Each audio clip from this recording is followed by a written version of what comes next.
साल 2019 में सरकार ने घोषणा किया central Vista redevelopment project. Delhi में जो पूरा एरिया है, राष्ट्रपति भवन से लेकर इंडिया गेट, पार्लियामेंट हाउस, इस पूरे एरिया को गवर्नमेंट रीडेवलप करेगी इस ब्लूप्रिंट के अकॉर्डिंग्स। दिल्ली का ये जो पूरा एरिया है वो इन फ्यूचर बिल्कुल इसी ब्लूप्रिंट जैसा दिखेगा। सेंट्रल विस्टा रीडेवलपमेंट प्रोजेक्ट के अकॉर्डिंग इसमें एक न्यू पार्लियामेंट बिल्डिंग, एक सेंट्रल सेक्रेटेरिएट, साथ ही प्रधानमंत्री के लिए एक नया आवास और एक पीएमओ ऑफिस, और वाइस प्रेसिडेंट के लिए भी एक नया आवास, और साथ ही बहुत कुछ चेंज होगा इन फ्यूचर इसी ब्लूप्रिंट के अकॉर्डिंग। और फिर 10 दिसंबर 2020 को प्रधानमंत्री नरेंद्र मोदी ने नए पार्लियामेंट का शिलान्यास किया। इस नए संसद भवन को बनाने का टेंडर टाटा प्रोजेक्ट्स को दिसंबर 2020 में दिया गया था। 20 मई 2022 तक कंस्ट्रक्शन का काम चला और इसमें लगभग 884 करोड़ रुपए खर्च हुए। लेकिन बहुत सारी रिपोर्ट और हमें एनडीटीवी की रिपोर्ट ये बताती है कि इस नए पार्लियामेंट को बनाने में लगभग 1250 करोड़ से भी ज्यादा रुपए का खर्चा हुआ है।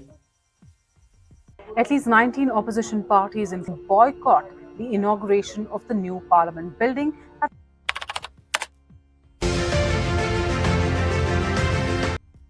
इस नई पार्लियामेंट की बिल्डिंग को पुरानी पार्लियामेंट की बिल्डिंग के बगल में ही बनाया गया है।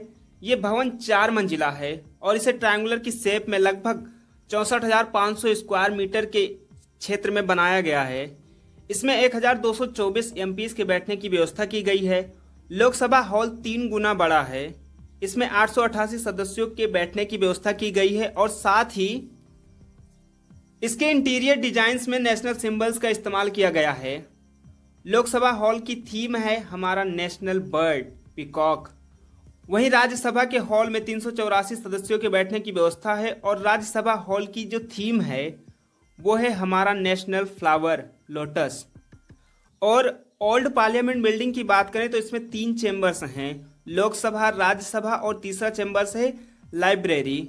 और इस पार्लियामेंट के बीचों बीच में है सेंट्रल हॉल। इसे लोकसभा और राज्यसभा के ज्वाइंट सीटिंग के लिए इस्तेमाल किया जाता है। ओल्ड पार्लियामेंट बिल्डिंग के लोकसभा चेंबर्स में 550 मेंबर्स की सीटिंग फैसिलिटी है और राज्यसभा के लिए 250।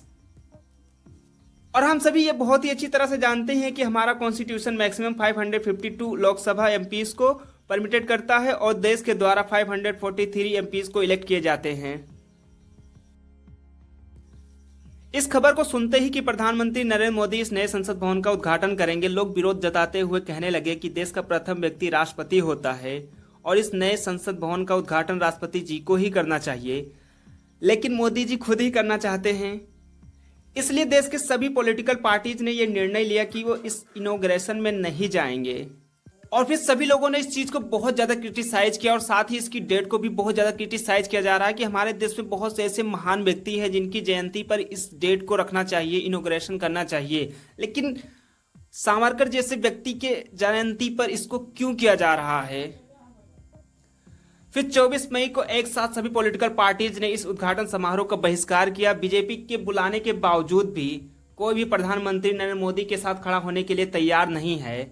चाहे वो इंडियन नेशनल कांग्रेस पार्टी हो, आम आदमी पार्टी हो, शिवसेना की पार्टी हो या समाजवादी पार्टी हो, कम्युनिस्ट पार्टी ऑफ इंडिया हो या केरला कांग्रेस, राष्ट्रीय लोक दल या जनता दल या नेशनल कांग्रेस पार्टी हो, कम्युनिस्ट पार्टी ऑफ इंडिया हो या राष्ट्रीय जनता दल हो, इंडियन यूनियन मुस्लिम लीग हो या नेशनल कॉन्फ्रेंस हो, रिवोल्यूशनरी सोशलिस्ट पार्टी हो, कोई भी पार्टी हो, कोई भी इनके साथ आने के लिए तैयार नहीं। इन सभी पॉलिटिकल पार्टीज का कहना है कि प्रधानमंत्री मोदी का ये डिसीजन कि वो खुद ही इस नए संसद भवन का उद्घाटन करेंगे, यह न केवल हमारे प्रेसिडेंट मुर्मू जी का गंभीर अपमान है बल्कि हमारे लोकतंत्र पर सीधा हमला है।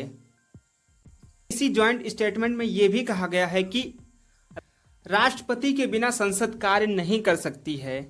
फिर भी प्रधानमंत्री ने उनके बिना नए संसद भवन का उद्घाटन करने का डिसीजन लिया है। ये अशोभनीय काम राष्ट्रपति के उच्च पद का अपमान करता है। यह सम्मान के साथ सबको साथ लेकर चलने की उस भावना को कमजोर करता है जिसके तहत देश ने अपनी पहली महिला आदिवासी राष्ट्रपति का स्वागत किया था। इसी संयुक्त बयान में यह भी कहा गया है कि जब लोकतंत्र की आत्मा को संसद से निष्कासित कर दिया गया है तो हमें नई इमारत में कोई मूल्य नहीं।